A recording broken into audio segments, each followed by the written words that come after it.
Mbrëma mirë se erdhët në sheshi i dollarit. Do të flasim sonte në pjesën e parë për luftën ndaj informalitetit, që sigurisht mbetet një nga problemet më të mëdha të ekonomisë shqiptare. Tatimet prej kohësh kanë vënë në lupë sektorin e ndërtimit, të evidentuar si një nga degët më me risk për të bërë evazion fiskal. Pak ditë më parë u prezantuan edhe rezultatet paraprake, po themi, të planit sektorial për sektorin e ndërtimit, ku rezultoi të ketë një rritje të fondit të pagave dhe kontributeve rrjedhimisht, pasi një pjesë e mirë e kompanive që kanë operuar tashmë në këtë sektor janë nxitur që të bëjnë edhe deklarimin real të pagave. Por ndërkohë, duket se strategjia nuk do të mbetet vetëm tek ndërtimi, por do të shtrihet edhe në sektor të tjerë, përfshirë këtu tregtinë online, shitblerjen e aksioneve, apo edhe sigurinë ushqimore që mbetet një nga thembrat e akilit. Ndërkohë, në pjesën e dytë do të kemi mundësi që të ndjekim një intervistë të zhvilluar në kuadër të 100 vjetorit të Bankës së Shqipërisë dhe lekut shqiptar. Ndalemi tani tek çështja e parë, kam kënaqësinë që të kem në studio zotin Rezart Laj, ekspert për sipërmarrjet. Mirë se erdhët në sheshi dollar. Faleminderit, kënaqësi që jam me ju. Faleminderit. Në një lidhje direkte do të kemi zonjën Teuta Nuna, eksperte për ekonominë. Do na bashkohet pas pak çastesh. Rezart, besoj se nuk ngelemi më vetëm në një lloj aksioni, jemi mësuar që aksionet ndërmerren ad hoc, po themi, dhe merren në periudha shumë të shkurtra, duket se tatimet e kanë marrë shumë seriozisht luftën ndaj informalitetit në këtë moment. Si e ke parë ti? Shpresojmë që kjo nismës do jetë një aksion, duket më shumë sikur është një strategji dhe një strategji e mirë menduar. Në fakt, prej kohësh tregu shqiptar ka nevojë për një shkundje në aspektin e luftës ndaj informalitetit. Në fakt, është gjykimin e secilit është një luftë për barazi mes bizneseve që paguajnë dhe bizneseve që nuk paguajnë. Dhe realisht ne kemi një ekonomi shumë të shpërndar, rreth 50% mund të jetë pjesa informale, ose kemi një informalitet shumë të lartë, pasi është shumë e vështirë të matet informaliteti. Mungon edhe një shifër zyrtare, po themi, dhe nga ana autoriteteve. Sepse po të ishte zyrtare, do të thotë që shteti e di, dhe po ta ditë shteti, atëherë pse e lejon. Vim të koncepti dhe diskutimi dhe debati, se nuk është kaq e thjeshtë, se cili edhe ai biznes që është informal argumenton, mua s'më del, sepse pra sa do të ndalesh atë shkaqe që shtyn një biznes për të bërë informalitet. Rritet kostoja, nëse rris koston, unë do rris çmimet dhe kjo do vi si pasojë. Në fakt, më shumë se sa ndëshkim, ngjan që është vendosja ose heqje e disa avantazheve të padrejta për ato biznese që nuk i paguajnë ato taksa, se nuk është çështja vetëm të i paguajnë ato taksa, çështja është që të jesh i barabartë në një garë. Pra, nëse dy biznese, nëse një market i formalizuar që i pret gjithë taksat, paguan gjithë punojësit, paguan siguracionet, me një market tjetër i cili s'paguan asnjë taksë, asnjë faturë, patjetër ai që është i rregullti është më i dëmtuari dhe është më në sfidë për të mjetuar dhe më shumë probabilitet ka për të falimentuar ai që është i rregullt sesa ai që është i pa rregullt. Dhe vendosja në vetvete, qëllimi duhet jetë barazia, nuk duhet jetë vjelja taksave, se ca lek më tepër në buxhetin e shtetit nuk është se do bëjnë një ndryshim të madh, nëse në një moment caktuar pastaj do abuzohen. Pra me këtë koncept do të thotë që një pjesë e mirë e këtyre bizneseve që prirën të bëjnë evazion nuk do të mund të mbijetonin në një mjedis me rregulla dhe konkurrencë të ndershme? Unë them që do mund të mbjetojnë patjetër, ndonjëherë në padëshirën e tyre edhe i ndihmon, sepse i fut në një sistem. Patjetër disa dhe s'do mbjetojnë, siç edhe disa nga bizneset e formalizuara nuk mbjetojnë. Pra, nuk besoj se çështja formalizimit ka të bëjnë me në vetvete mbjetesën e një biznesit. Rritja e kostove nuk është e tillë, sepse ato thjesht janë kosto që janë mbajtur në mënyrë të padrejtë nga një biznes në atë kontributin tonë të përbashkët. Pra nuk është se aty rritet kosto e biznesit. Ai thjesht barazohet me kostot e bizneseve tjera. Kjo është thelbi i kësaj gjë. Patjetër, unë mendoj që shteti duhet jetë i qartë edhe në incentivat që do bënte. Pra, nëse do i thush shumë individëve që paga duhet deklaruar e saktë, Pa tjetër. Edhe në Itali, edhe në Greqi, në shumë vende tjera, edhe shqiptarët i kanë pas pakat gjysmë deklaruara dhe vazhdojnë edhe sot edhe në shumë vende zhvilluar. Është një fenomen që ekziston. Në Shqipëri pa tjetër që është shumë i zhvilluar, sepse se cili thot, punë çale vërti e kam. Dhe duhet kuptojmë edhe qasjen individuale. Në qoftë se fillon edhe pensioni, matet që ditën e parë dhe jo vetëm vitet e fundit kur t'jene me jeton. Nëse shpjegohet mirë, nëse e kupton se cili këtë benefit nga pikpamja individuale, ngre zërin më tepër për ta kërkuar dhe për ta pasur atë. Ndërkohë që ose ne vitet e fundit për llogaritet të paga mesatare, pastaj thot se duhet sakrifikojë këto, thjesht i paguaj ca taksa shtetit, për cilat nuk jam dhe aq i bindur që menaxhohen në mënyrën e dur. Kjo është qasja individuale. Pastaj qasja e barazisë pra shteti duhet ketë një tentacion, një qëllim për ta pas shumë të qartë se ku do shkojnë këto taksa dhe si do përllogaritet në rastin konkret formalizimi plot i pagave. Zonja Nunaj, kënaqësitë ju kem në sheshi i dollarit, besoj më dëgjoni tani. Po, faleminderit, kënaqësi dhe për mua. Faleminderit shumë. Si e keni parë qasjen e administratës tatimore? Ka shënjestruar prej kohësh sektorin e ndërtimit si një nga degët e ekonomisë më me risk. Po shkojmë drejt një strategjie, po themi, nëse do t'jetë e vazhdueshme, pra jo vetëm aksione që zgjasë një muaj dhe ndërpritën aty, po duket se ka një vullnet ndoshta për ta çuar më tej. Si e keni parë ju? Gjithmonë analiza që kemi bërë dhe në studion tuaj, unë parimisht kam qenë kundër aksioneve, po pro zbatimit të ligjit dhe funksionimit të shtetit ligjor. Që nuk kupton, nëse neve do vijojmë ende me politikat e aksioneve, pavarësisht nga kozjatja e tyre, por gjithmonë janë të pjeshme, asnjëherë në këtë rast rezultatet nuk do jenë ato që do duam. Do jenë gjithmonë rezultate të pjeshme në një kohë të kufizuar, por nga ana tjetër gjithmonë do stimulojnë informalitetin. Nëse neve do vijojmë me politika të cilat do jenë afatgjata, strategji të cilat paracaktojnë në mënyrë shumë të saktë objektivat dhe monitorohen në mënyrë të vazhdueshme, atëherë në këtë rast rezultatet do jenë shumë herë më të mira. Ndaj në këtë rast do thoya që nëse realizojmë vullneti politik në një strategji të mirëfillt për uljen e informalitetit dhe njëkohësisht për ta zbatuar atë, përmirësimi dhe ulja e informalitetit do jetë shumë e ndjeshme. Çfarë disavantazhesh sjell për ekonominë dhe politikat që ndërtohen, duke patur një informalitet të lartë, po themi, ose një shifër që nuk deklarohet? E para në këtë rast janë dy elementë të cilët lidhen drejt për drejt me tregun e punës dhe me skemën e pensioneve, sot, por edhe nesër. Me tregun e punës sot do thotë që neve në këtë rast kemi më pak individ të cilët janë të punësuar dhe do thotë derdhin më pak tatime dhe derdhin më pak kontribute sot në buxhetin e shtetit. Dhe nga ana tjetër do jenë këto individ të cilët potencialisht do jenë individët që nesër do kenë kategori pensionit të ulët dhe do jenë gjithmonë kërkues ndaj buxhetit të shtetit për të rritur të ardhurat e tyre në periudhën e pensionit.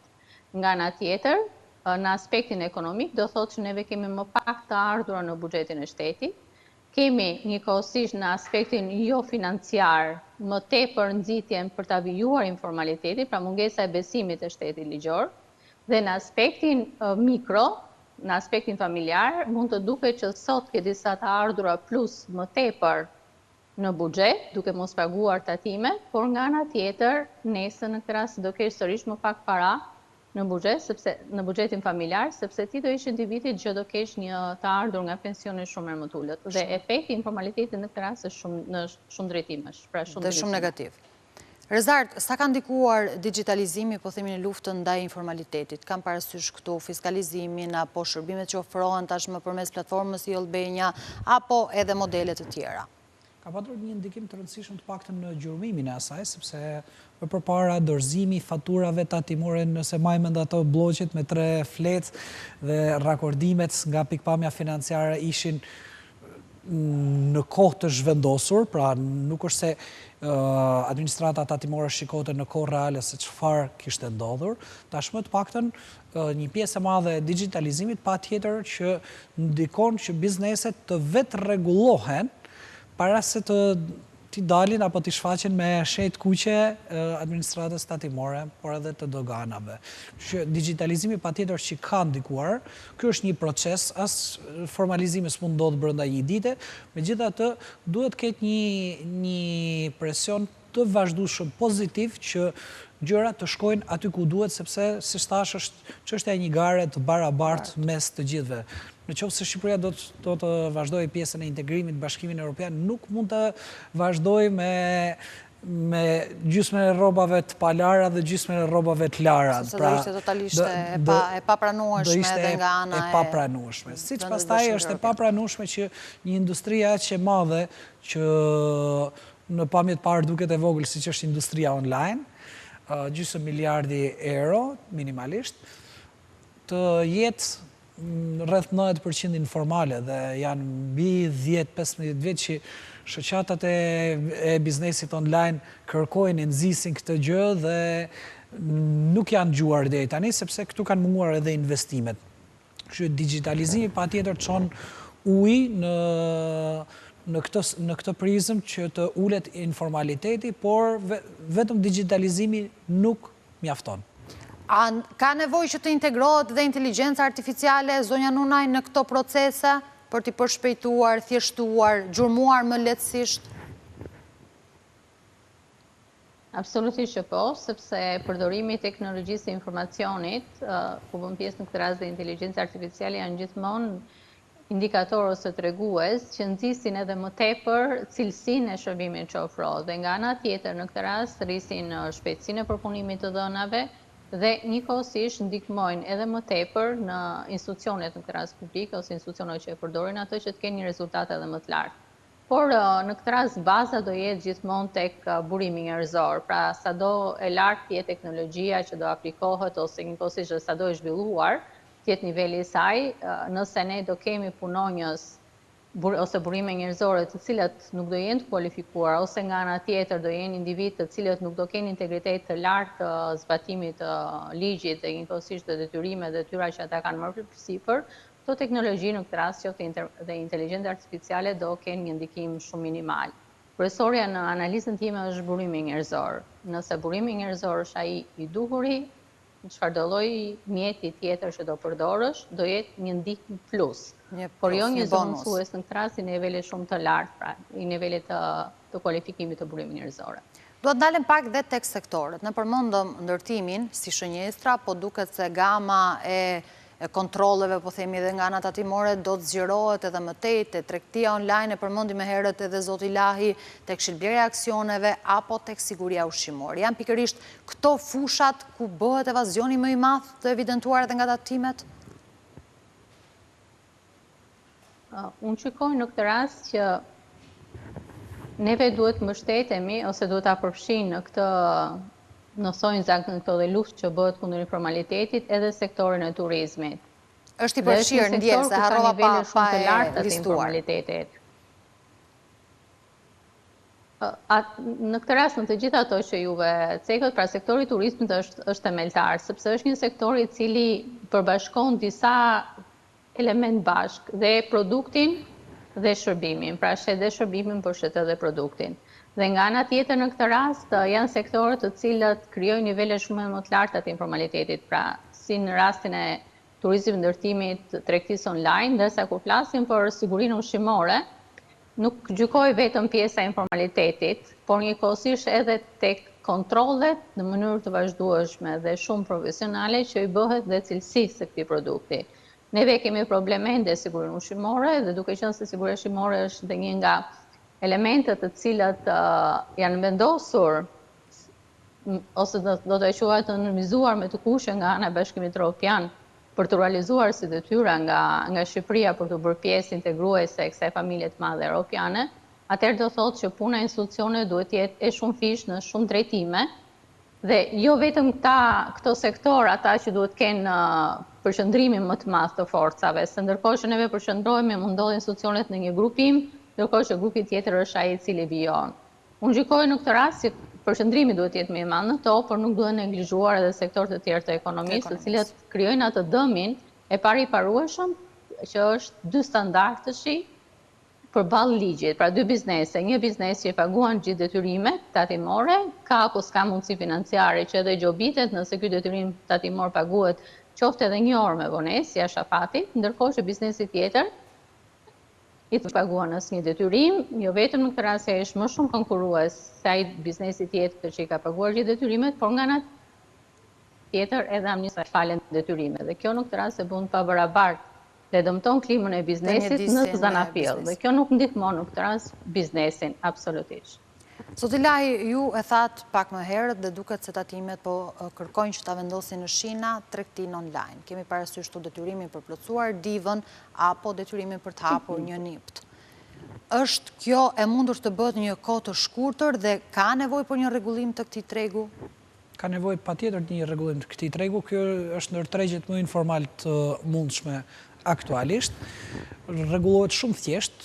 Njerëzit kujtojnë se tatimet do gjurmojnë thjesht faqe Instagrami që hapen e mbyllen çdo ditë, por në fakt nuk është se është kaq e vështirë. Çdo pako regjistrohet edhe te AKP, pakot që dërgohen, çdo transakcion financiar zakonisht çdo pako kalon përmes postave, mjafton që postat mos jenë shënjestër, pasi shpesh tatimet apo krimi ekonomik i ka vënë në shënjestër postat duke quajtur ato bashkëfaqtor, ndërkohë që ato janë transportuesit e atij produkti. Mund merret informacionet e postat dhe shkrehet thjesht brenda ditës, brenda një jave, ti ke gjithat transparencë ku do të vizë, sepse njerëzit një shitës online nuk do e marrin nga Tirana ta çojë vetë me makinë deri në Saran, do përdorin një post private, mjafton që sektori postave të jetë shumë i strukturuar, jo i sulmuar, por i survejuar dhe i mbështetur nga organet tatimore dhe zbatuese. Kështu që brenda 24 orëve po të duan bëhet dhe le të ketë faqe sa dush. Rëndësi ka që nëse kryejnë transakcion financiar, të regjistrohen, të prejnë atë kuponin tatimor, sepse kjo nuk është vetëm çështje lekësh. Kjo është edhe çështje sigurie. Kjo është edhe çështje garancie që ai produkt nuk është mashtrim. Kjo është siguri që ai produkt në fundit përmban disa standarde. Kjo është çështje sigurie, sepse ai produkt ka nevojë 14 ditë dhe ka mundësi secili klient ta kthejë atë produkt pa pasur asnjë argument për sa kohë ai produkt nuk është i përdorur apo nuk është i prishur. Pra, në mënyrë që të garantohen këto drejtat konsumatorit, konsumatori duhet ta marrë me kupon tatimor. Dhe nëse merr me kupon tatimor, do të thotë që ky proces është i formalizuar. Të bëhet një website ose të paktën te pjesa shitjeve online, një pjesë e madhe duhet nxiten drejt krijimit një website i cili ka një domen dhe ai domen, ai emri që ne shtypim aty, patjetër ai emri është i regjistruar në një individ apo në një nipt dhe individi ka nipt që përfaqëson atë website që është e-commerce. Është ndrysh të kem unë një website blog për qefin tim dhe ndrysh në atë website-in tim unë shes produktet dhe të bëj transakcion financiar dhe të fitoj para. Nëse fitoj para duhet kem një nipt dhe nëse kam një nipt duhet kam përgjegjësi ligjore mbi produktet që unë shes. Kështu që sa mirë shitësit e tjerë që janë të formalizuar e bëjnë këtë proces. Dhe nëse ka një ankesë për ta, merren me gjithë me Agjencia Mbrojtjes Konsumatorit e tjerë dhe shumë mirë bëjnë që merren. Ndërkohë, agjencitë e tjera thonë që nuk merremi për sa kohë ai është informal. Së pari duhet i formalizojmë dhe të formalizohet shumë shpejt, pasi kemi të bëjmë një treg që është një pjesë e madhe jashtë kontrollit. Një treg jo i vogël, zonja Nunaj, rrezikojnë të dalin aktor të vegjël jashtë skenës, po themi, duke i shënjestruar tatimet dhe duke i detyruar të paguajnë dhe tatimin që siç paguajnë bizneset e tjera. Po ka dhe një peshë të konsiderueshme në punësim, vetë punësimi, le ta themi.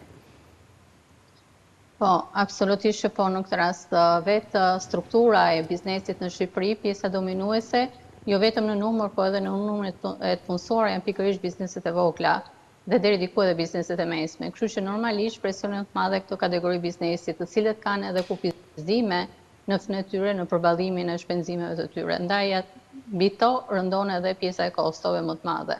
Ndërsa për sa i përket edhe vështirësia financiare njëkohësisht, ndërsa për sa i përket bizneseve të mëdha, ato janë gjithmonë edhe më të mundshëm për të përballuar gjithçka të re që sjell tregu, pikërisht për shkakun e burimit financiar që e kanë më të madh dhe më të garantuar. Zonja Nona, ju falenderoj shumë që ishit sot, ju besoj se do duhet që të shkëputeni dhe për shkak të angazhimeve, ndërkohë unë do ta vijoj diskutimin me zotin Lahi. Faleminderit dhe juve. Faleminderit shumë. Rezart, ndërkohë mos do t'i shtynte fakti që do duhet plotësojnë pra deklaratën vjetore të ardhurave të krijojnë një NIPT që të bëjnë dhe pagesa kesh, mos do të kthehet në një lloj bumerangu kjo? Edhe pagesa kesh përmes transakcion financiar është, por nuk ka rëndësi si e pagun me kartë, e pagun kesh, a është transakcion financiar. Nëse është ti e merr pagesën kesh, nuk do të thotë që ti jesh informal. Do të thotë që thjesht ti ke zgjedhur një mënyrë tjetër se si të kesh pagesën. Kështu që kjo nuk ka të bëjë, nuk është se e thjeshtëson një proces. Thjesht është një prej mënyrave të ndryshme të pagesës. Le të kthehemi edhe një herë për ta theksuar, nuk është një rritje e kostove, apo një ndëshkim për ato që nuk kanë patur një NIPT, apo nuk kanë përjerë një faturë tatimore. Pra që operojnë përmes rrjeteve sociale, apo platformave të tjera. Që nuk e kanë bërë, se dikush mund të operojnë nga rrjetet sociale dhe keme 10 biznese që janë të sakta. Pra nuk është një ndëshkim për ta. Është heqje e një avantazhi të pa drejt që e kanë patur. Shumë e thjesht, pra, nëse unë nuk zbatoj detyrat e mia dhe vi këtu, për shembull punoj si gazetar këtu, dhe orarin për të ardhur e kam në orën 9 dhe vi në orën 11, dhe nëse të gjithë vinë në orën 9 dhe më kërkojnë mua që të vi në orën 9, nuk është se mua po më bëhet një e padrejtë, thjesht po më vihet në të njëjtin orar siç vinë edhe punojësit e tjerë. Nuk duhet ta shikojmë atë këndvështrimin që po i rriten detyrimet. Ato detyrimet i kanë, thjesht i shmangin, ndërkohë që shoku i tij, kolegu i tij për krah i bën. Si mund të ndikohen, ndërgjegjësohen që të veprojnë një lloj siç vepron një biznes i ndershëm, po them? Patjetër, ndërveprojnë, mund të bashkohen, për shkak nëse unë vetëm nuk ja dal dhe ti vetëm nuk ja del, mund të bashkojmë forcat bashkë dhe bëjmë një kompani të përbashkët dhe ndoshta e bëjmë kompaninë edhe më të mirë se sa kemi qenë individualisht, pra mund të zgjedhin disa biznese të vogla nga pamundësia të bashkohen në disa zyra, të bashkohen në produkte, të bashkohen apo edhe financiarisht. Dhe mund të bëjmë edhe një shërbim më të mirë. Pra kjo sjell edhe element të mirë, pavarësisht momentit parë që thotë, shiko se po më shtuan edhe 200.000 lekë tjera kosto, unë s'ja dal dot. Mund të shkosh ti si punojës, ti si pronar këtij biznesi dhe shko punojnë për këtë kompani online dhe shko si menaxher apo drejtor dhe ndoshta ta paguhesh shumë më tepër se nxirrje të ardhura duke e bërë vetë nga telefoni atë gjë. Pra nuk është vetëm e zgjedhësh çdo gjë në momentin kur rregullat bëhen. Gjithë problemi im është që taksat janë të drejta kur është e barabartë për gjithë. Mjafton mos jetë një aksion që godet 5, lë 7, etj. Rëndësishme është të jetë e barabartë për gjithë, dhe kur është e barabartë për gjithë, nuk është ndëshkim për asnjë. Unë dua të ndalem pak dhe tek ecuria e tregtisë online në vend. Në fakt, pandemia solli një boom të tregtisë online. Vijojnë të jemi në këto ritme, pra të kemi një zgjerim të tregut, apo mbaroi pandemia dhe ne u rikthyem sërish te biznesi tradicional, po themi. Jo, ka një tendencë, vazhdon mjaft e lartë tendenca blerjeve online, vazhdon për çdo vit ka një rritje, madje janari ka pasur një rritje shumë domethënëse në raport me janarin tjetër, ka qenë gati në shifrat e dhjetore, gjë që s'është asnjëherë. Po ecën shumë mirë tregtia online. Problemi kryesor i tregtisë online është vetëm një, informaliteti, dhe ka vetëm një fjalë, dhe është e tillë. Prandaj është momenti që tatimet të veprojnë tani. Ka qenë momenti para 10 vjetëve, janë 10 vjetë me vonesë, dhe për këtë duhet kenë një mea culpa, por unë e kuptoj që gjitha gjërat ndoshta s'bën njëkohësisht, por nuk është se ka patur një punë mjaftueshëm të duhur për sa i përket këtij sektori në raport me informalitetin, sepse unë mendoj që se formalizohen, ta kuptojmë, se cili do investonte aty. Pra, dikush kush mund vinë edhe kompani tuaja, por patjetër, sepse ti nuk investon dot, ku diun, për të hapur një televizion, nëse s'ka licenca televizionesh. Ama kur ka licenca dhe kur ka një autoritet që i rregullon dhe të gjithë kanë një NIPT dhe atëherë edhe ti përpiqesh të investosh në televizion. Pra ka një lloj garancie që ofron. E njëjta ndodh edhe te bizneset online. Besoni sapo të formalizohet shumë mirë ky biznes, do ketë investime shumë të rëndësishme në këtë sektor, sepse patjetër që shihet si ardhmja. Thjesht kompanitë ndryshme nuk e besojnë që të krijojnë stafe shumë profesionale, njerëz të mirë paguar, stafe për shërbimin e klientit, momentin që dikush nga telefoni e bën këtë gjë. Pak ditë më përpara isha me një supermarkes që ka shumë markete dhe po më thote, po na shkatrojnë marketet informale. Gjysma e marketeve janë informale dhe ne nuk po arrim të rritemi sepse ne duhet të paguajmë çdo gjë. Pra unë po shikoja këtë vështrimin. Siç e shikoj edhe te marketi Lagjës që thot Nesna Del etj. Por në fundit kush është në të drejtën dhe në të padrejtën e vet. Gjykimin e parë është ai i rrjetit të marketeve, pavarësisht se kemi këtë konceptin që më qenë sa ai ka shumë, ai është i poshtri se ka marrë shumë pjesë të rregullt, por ai ka marrë nga zotësia. Tani ti vën rregullat e barabarta dhe të fitojë më i miri. Mos të jetë çështje taksash, por të jetë çështje strategjie biznesi. Ku janë më shumë të përhapura bizneset online, në cilat aktivitete po themi, dhe ka një tendencë për të ndryshuar qasjen? Aktualisht vazhdon tregtia e veshjeve, që është një pjesë e madhe ndaj femrat, kozmetika vazhdon, pastaj janë edhe element tjerë ku mund të jenë meshkujt pak më tepër, që është elektronika, pjesë e aksesorët e makinave, kështu që vazhdon pjesa kryesore që të jetë veshjet. Mirë, do kemi mundësi që të ndjekim të çështje edhe në zhvillim për të parë dhe impaktin dhe planin sektorial kur të bëhet publik edhe nga ana e tatimeve. Zoti Lajt, falenderoj shumë që ishe sot me mua në Sheshi i Dollarit. Faleminderit nga ti. Falenderojmë dhe zonjën Nunaj që ishte pjesë e panelit përmes një lidhje direkte, ndërkohë në pjesën e dytë, siç e thash edhe në hyrje të emisionit, do të kemi mundësi që të ndiqni edhe një intervistë me zonjën Besa Dhami, specialiste në Bankën e Shqipërisë në kuadër të ekspozitës së çelur për 100 vjetorin e krimit të Bankës së Shqipërisë dhe hedhjes në qarkullim të lekut shqiptar. Ne bashkë ndahemi këtu. Që për një shekulli, paraja shqiptare nuk ka qenë vetëm një mjet shkëmbimi, por një dëshmi kohe, identiteti dhe bestimi.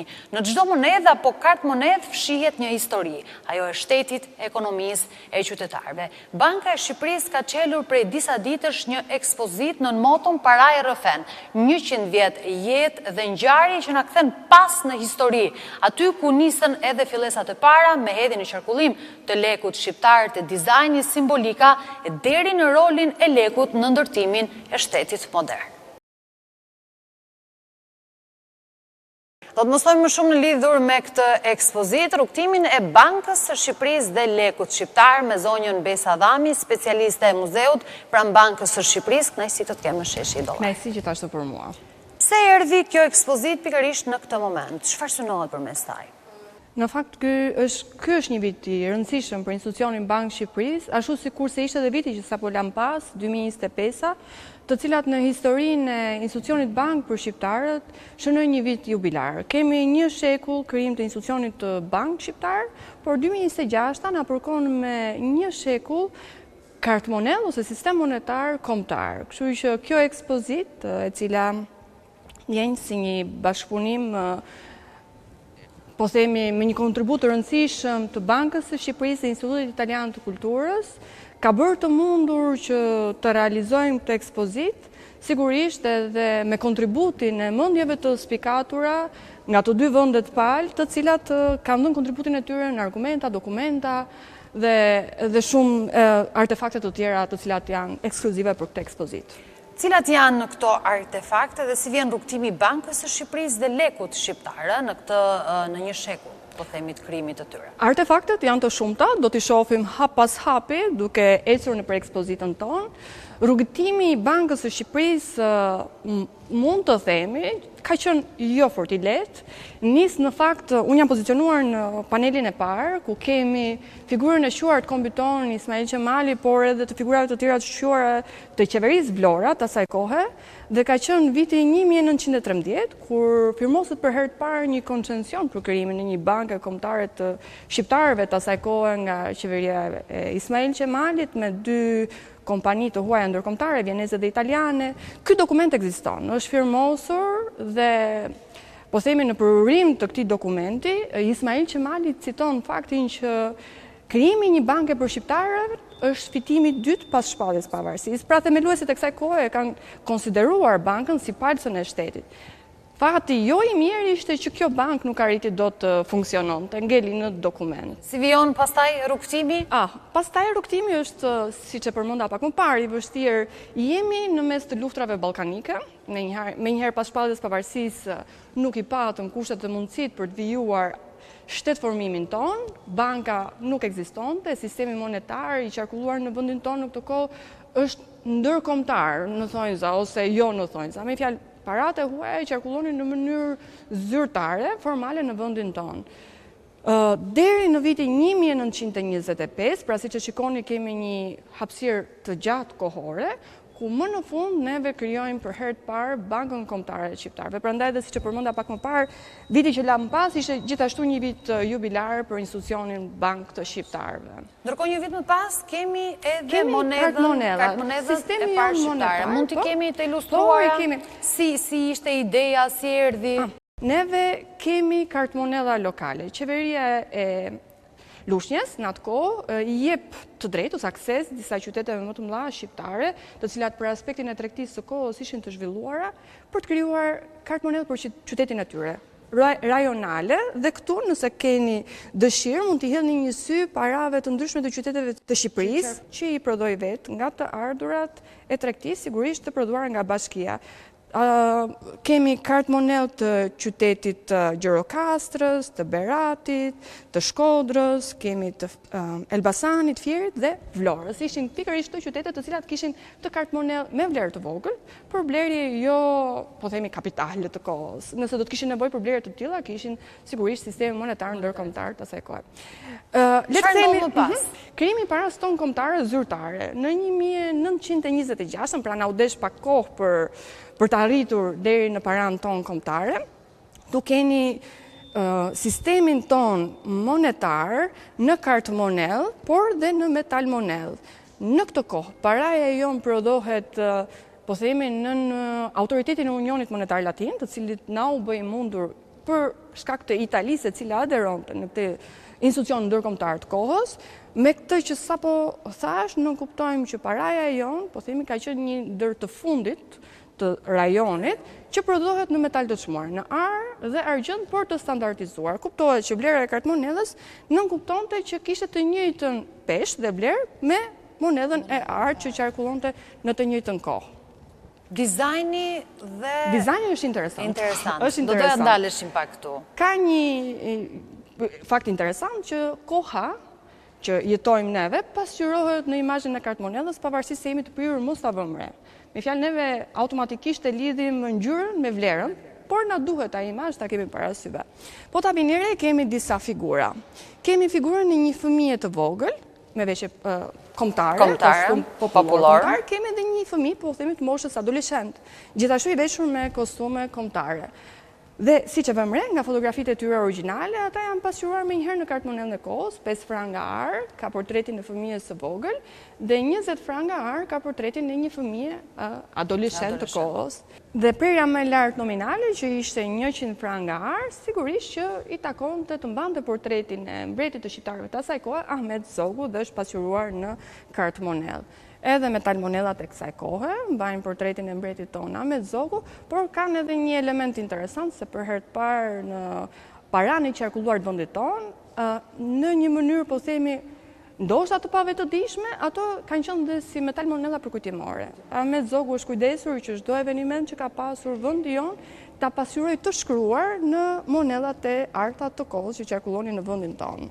A mund themi që çdo moment historik apo çdo regjim në Shqipëri ka patur, po themi, ato kartmonedhat e veta që është përshtatur edhe ekonomisë asaj kohe, edhe regjimit politik?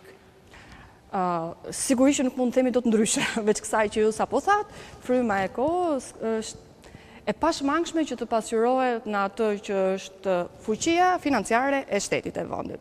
Dhe nëse do ta përkufizonin në një fjali të tërë imazhin e kartmonedhës sonë gjatë periudhës Bankës Kombëtare të Shqipërisë, të krijuar me koncesion italo-shqiptar në 1925, elementi folklorik dhe kombëtar pasqyrohet në kartmonedhat tona të asaj kohe. Si është transformuar, po themi, leku shqiptar nga krijimi i tij deri në ditët e sotme, qoftë në elementet dizajnit, qoftë në simbolet, si është transformuar? për çështjet të elementeve të sigurisë që kartmonedhat duhet mbajnë dhe kanë mbajtur historikisht edhe në vendin tonë, neve për këtë fakt i kemi prodhuar gjithmonë paranë tonë zyrtare jashtë vendit, që le të themi nuk është një gjë e çuditshme dhe e papranueshme. Nuk është e thënë që çdo shtet i bëj paratë vet. Kjo është për arsye sigurie. Dhe nëse i kthemi Bankës Kombëtare të Shqipërisë, kartmonedhat e saj u prodhuan në kompani britanike në atë kohë në Bladbury and Wilkinson për elemente sigurie, ndërsa metal monedha asaj kohe, e cila është argjend dhe në metal të thjeshtë, dhe kemi dhe portretin e autorit të dizajnit të monedhave tona, që është Giuseppe Romagnoli. Ky është në fakt një autor portreti i tij. Dhe gjithashtu dua të ndalem edhe në drejtuesin e parë të Bankës Kombëtare të Shqipërisë, i cili është italian. Është Mario Alberti dhe kemi dhe portretin e tij në këtë fotografi, në këtë imazh. Dega e bankës sonë, po themi se lija e qendrore nga 1925 edhe deri në ditën e inaugurimit të godinës emblematike të Bankës Shqipërisë ka qëndruar në Rom, por deg të saj sigurisht janë marrë masa që të ndërtoheshin në Shqipëri.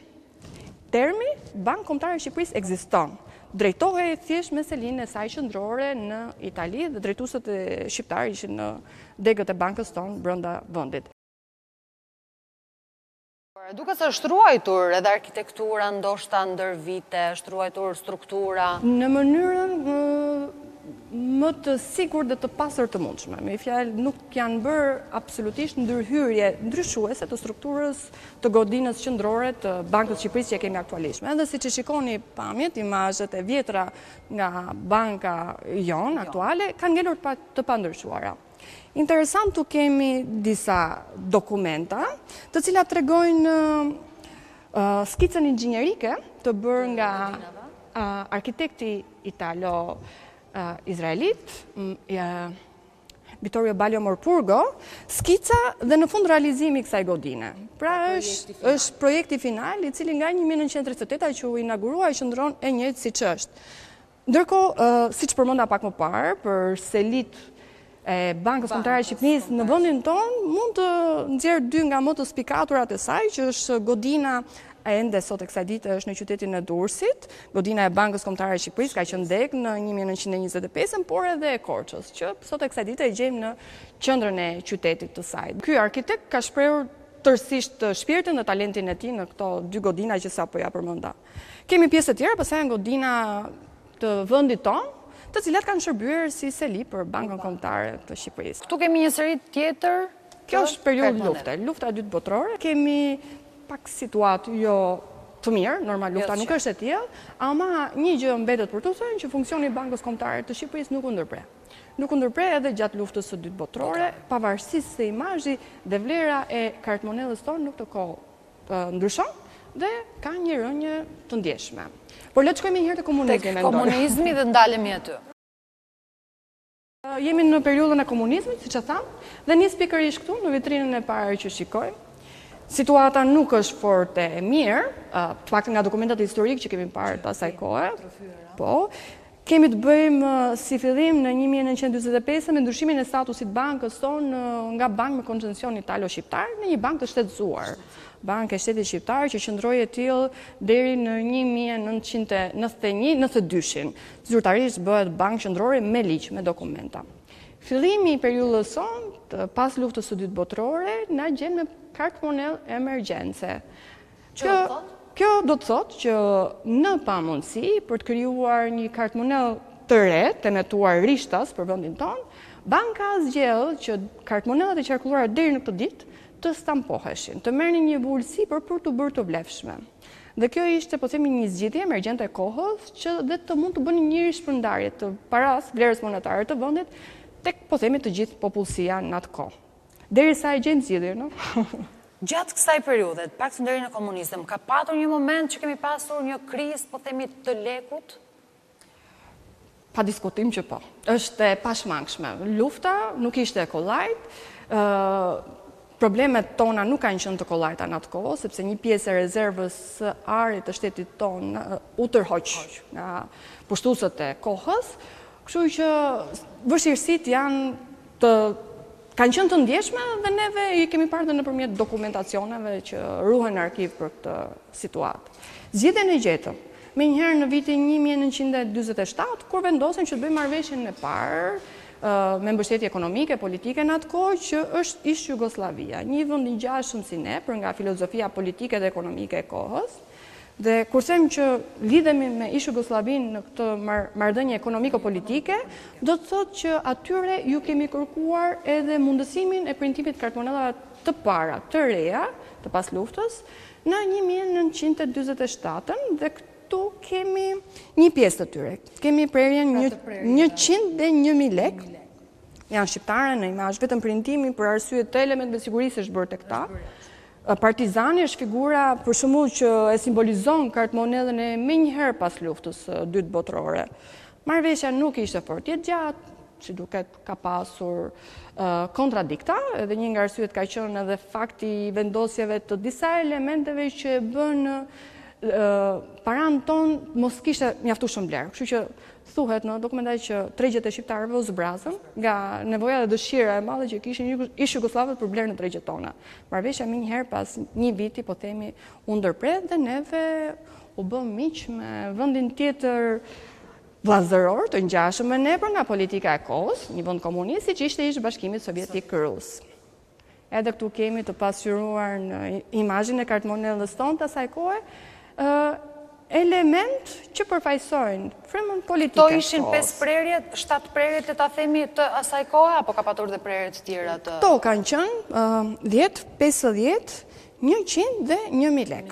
Kjo është ajo që na ka bërë, neve nuk e kemi njohur. Këtu jemi në vitin 1949 dhe kjo ka vazhduar si prerje kartmonellash me vlera që sapo ja u thash, deri në 1964. Çfarë ndodh në atë periudhë më pas? Në atë periudhë ndodh, po themi, një presion psikologjik në thojza, jo i mirëfillt, sepse nëse ishin mësuar shqiptarët që rroga atyre mund të kishte qenë 1000 lek, ashtu siç thuaj dhe lexohej, pati një ndryshim të kursit të paras, 11. Kështu që 10 të vjetra u bën një ere. Dhe pavarësisht po themi roli që luajti shteti në atë kohë dhe atë 3 muaj kohë që ky ndryshim të bëhej, solli në vëmendje të popullit edhe që mos keni merak sepse mund të blini të njëjtat produkte me këto vlera që keni, thjesht në zero mundon. Më pak. Është e vështirë. Por kjo me sa duket krijoi edhe problematikën e madhe që hasim edhe sot. Lek i vjetër. Sa i përhapur është si fenomen? Sot e kësaj dite, pavarësisht se nuk e dim, nuk e kemi jetuar tërësisht të periudha që flasim, nuk mund të heqim dorë pa e shtuar një zero kur kemi nevoja për shpenzuar para imediate në përditshmërinë tonë. Është e gjitha, kam përshtypjen, çështje psikologjike. Sepse nëse do t'i thoshe një shqiptari, për momentin që ke vetëm 10.000 lek të mjaftueshme për disa ditë në javë, do të friksoheshe. Nëse do t'ja shtoje zeron duke folur, do të ndiheshe shumë i sigurt edhe shumë më mirë. Kjo ka qenë fakti, ka qenë vetëm 3 muaj kohë për pra do duhet kishte qenë më shumë kohë për në mënyrë që edhe njerëzit ta përtypnin dhe të mësoheshin me kursin e ri. Jo 11, do të kishte qenë çik më pak.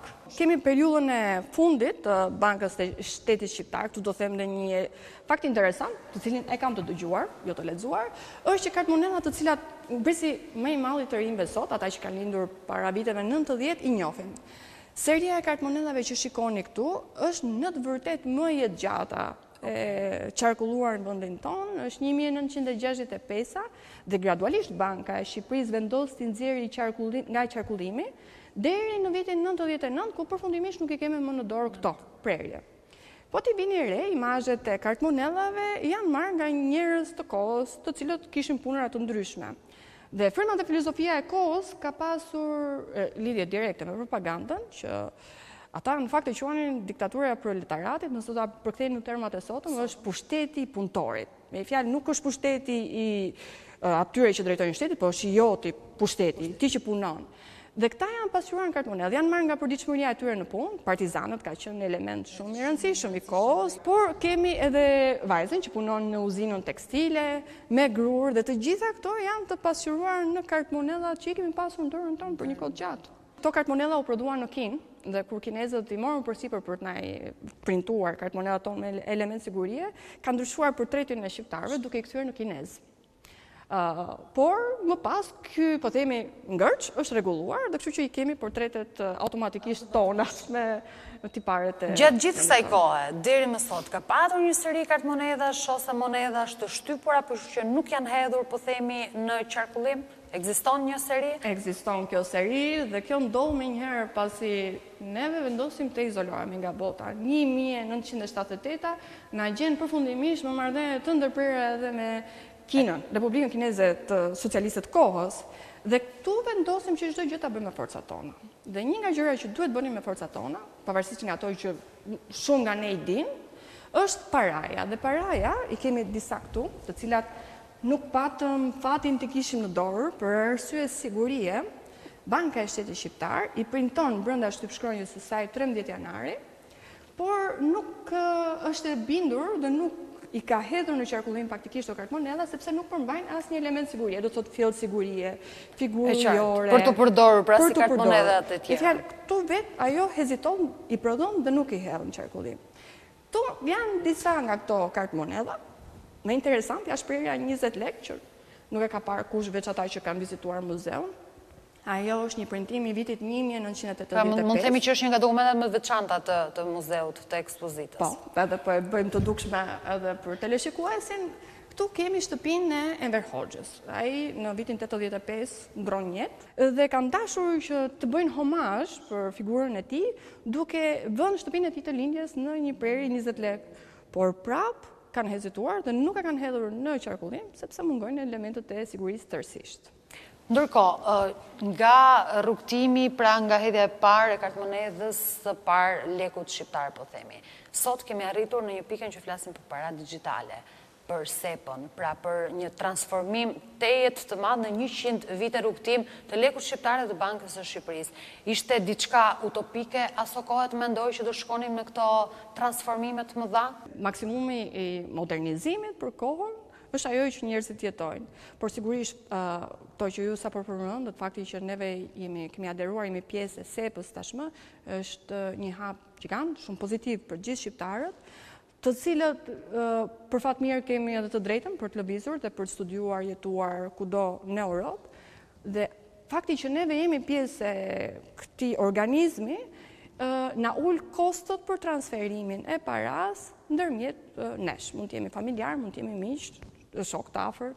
Për të vjuar më pas me periudhat e tjera kohore dhe kartmonedat që kanë shoqëruar ato vite.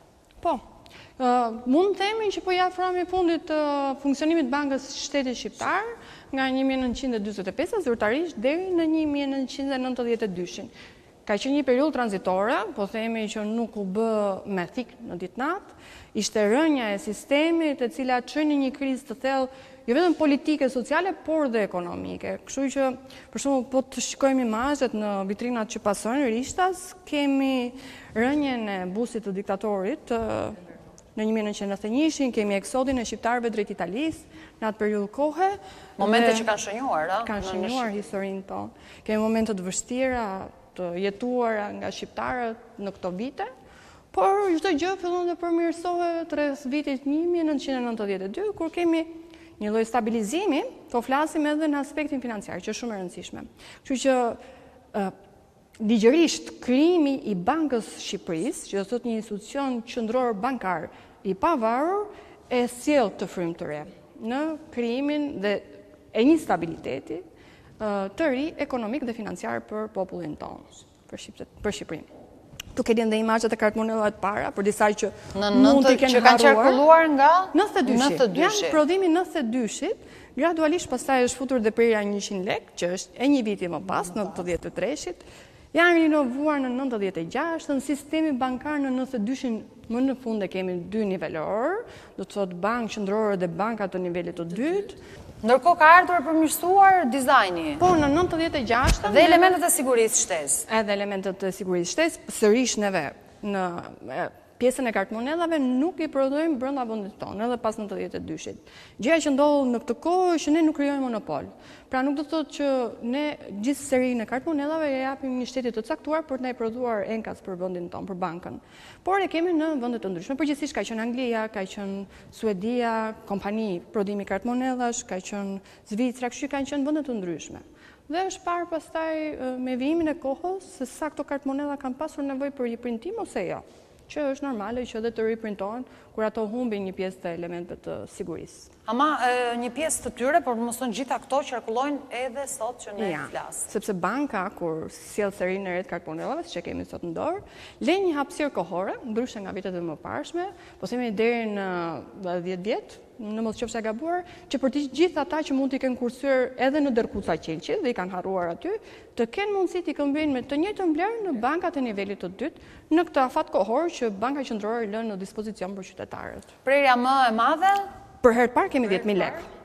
Dhe të cilës prapë i themi 100.000 lekë. Bani imazhin e Azdreni dhe figurës tonë shuar kombëtare. Edhe këtu kemi një ndryshim në simbolikën e paras. Me ndryshimin e sistemeve, Banka e Shqipërisë rikthen vëmendjen edhe një herë në figurat tona qendrore, kryesore të historisë të vendit tonë dhe i mban ato thuajse të pandryshuar edhe në kohën e sotme që neve sërish i përdorim. Kemi një seri të re që mund të vijë së shpejti, planifikuar? Mendoj që e kemi mjaftueshëm të re që të mund të mendojmë për një të re. Për një të re. Besoj do ketë kohë. I gjithë rrugtimi 100 vjeçar i Bankës së Shqipërisë dhe Lekut është sigurisht sjell edhe përmes një botimi, përmes një libri. Mund të kemi momente të kyçe të këtij libri? Po, në fakt kemi një botim dhe kemi sigurat, do më lejosh që të mund të marr botimin.